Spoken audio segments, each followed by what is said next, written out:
Thank you very much, Priyal. Now next we have with us Nikhil Sahu. Before that, I would like to ask Sakshi Shagun to be prepared. Sakshi, after Nikhil, it will be your turn. So you also better be prepared. And now Nikhil. Am I audible, ma'am? Yes, Nikhil, you're audible as well as visible.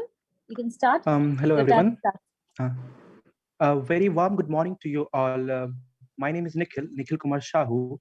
And on this day, I'm gonna give a review of truly life-changing masterpiece, The 7 Habits of Highly Effective People by Stephen Covey. So this unforgettable book review will be revolving around three major aspects, which are why, what, and how. And at the ending, I'll be giving a magnificent possible outcomes. So ladies and gentlemen, stick to your seat and please help me to start my book review. Starting with why is this book is important for us. The 7 Habits of Highly Effective People is indeed $1 million important in both reading mode.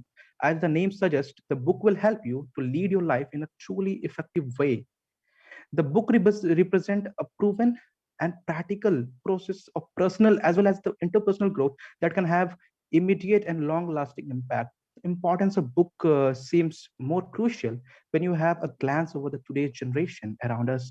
They are just scattered in almost every aspects of life. They are unorganized. Their time management is buried on the ground. Let me give my example. When I was in class 11th standard, the syllabus of class standard PCM is much bigger and vaster than 10th. I was unorganized. I just used to scroll Instagram whole day. I took a complete day just to learn a single topic. And there's the third habit helps. Put first thing first.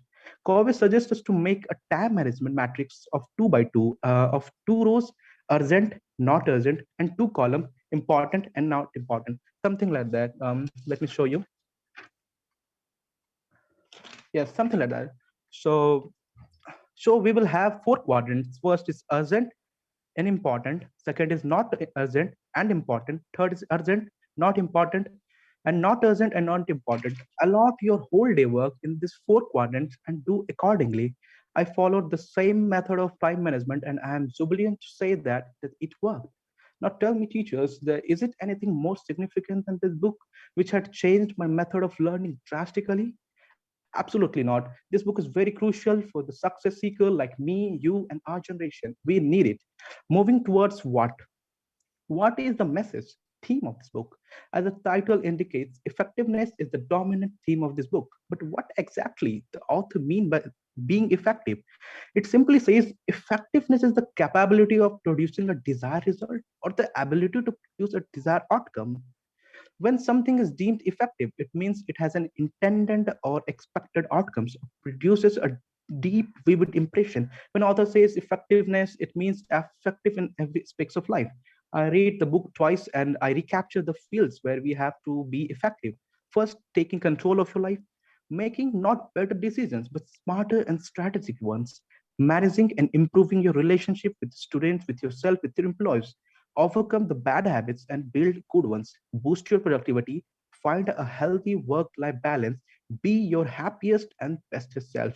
This is a self improvement book. It is written on the Covey's belief that the way we see the world is entirely based on our perceptions. In order to change a given situation, we must be able to change ourselves. And in order to change ourselves, we must be able to change our perceptions. Isn't it? This is the universal fact that that significant problem we face cannot be solved at the same level of thinking. We have to think a level greater to resolve it. The same thing has been explained in the book by a term paradigms. Paradigms are powerful because they create the lens through which we see the world. If you want a small change in life, work on your attitude. But if you want a big and primary changes, work on your paradigms. Turning to very important how. How can we implement the things we learn from this book in our daily life? So when I look people around me, I look them as a learner, a person who is redefining his future. As we have already said, the definition of effectiveness that it first needs to have a goal outside our comfort zone. And as I believe, to define a goal, you need a very clear vision. When I heard a vision, then I came across a story about an experiment of zebras. Story of zebras. I'll take 2 minutes. uh, of the experiment of zebras. This story, because if you understand this story, you understand absolutely everything about goal, success in this book. So it's worth 2 minutes. So you know the zebras are hypothetically are camouflaged. That's what everyone says. But come on, really, lions are camouflaged. They are same color as the grass. Zebras and black and white. You can see one of them a mile away, right? But there isn't a zebra. There's a herd of zebras. So the zebras is actually camouflaged against the herd. Now that's the something about the thinker. So the stripes of zebras are zebra jargon. Zebra jargon. That's the good way of thinking about it. So the biologist go out and study zebras. He's a zebras biologist. They're gonna watch a zebra. They have to go and watch a zebra to figure out what it's up to. And so they watch the zebras and take notes. And when they look up, they think, oh my God, which collection of black and white stripes was that zebra? Because the stripes do not outline the zebras and they camouflage the zebra perfectly against the herd. So the biologists think of solution and colored a patch of red color on their leg, so that they can track the zebra whole day. Guess what happened to the zebras? The lions eat it. Yeah, right. The lion cannot hunt a single zebra down in a herd unless they can identify it. If because they have to organize their hunt around. You can't hunt a blood of zebras, and that's what we call vision. That's what we call vision. Unless you have a clear vision, you can't eat juicy zebra. And the same thing is told in the habit third and seventh. That is putting first thing first and sharpen the saw. Last but not least, 1 second, please.